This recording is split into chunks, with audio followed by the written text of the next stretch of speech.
Hello，唔係講笑，呢套房我真係好中意啊！睇下呢個裝修，最主要係再睇下呢個景。呢種頭排一線西之光真係睇到心曠神怡啊！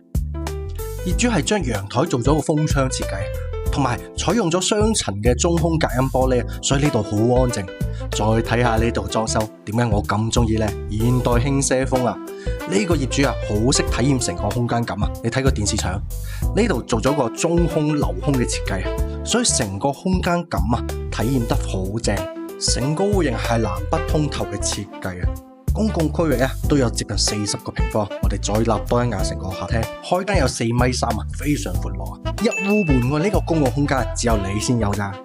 呢度將陽光房打造咗一個睇書嘅地方，廚房做咗個開放式嘅，你後期中意嘅話都可以改個推拉門。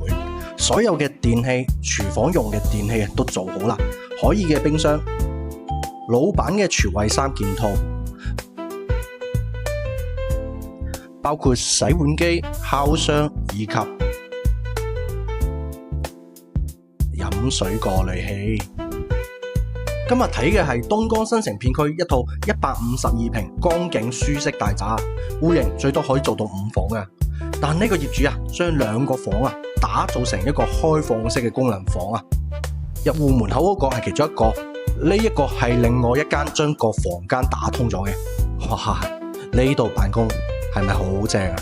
書櫃佢都做好晒噶啦，佢出邊都係打通咗我哋主客廳嘅陽台。休息區一共3個房其中2個房係望小區園林嘅，都唔細，分別都有9個平方，同埋另外一間13個平方嘅。對面係主人房關鍵嚟啦，成個主人房嘅空間有20幾個平方呢個衣帽間、定製櫃都做好晒啦。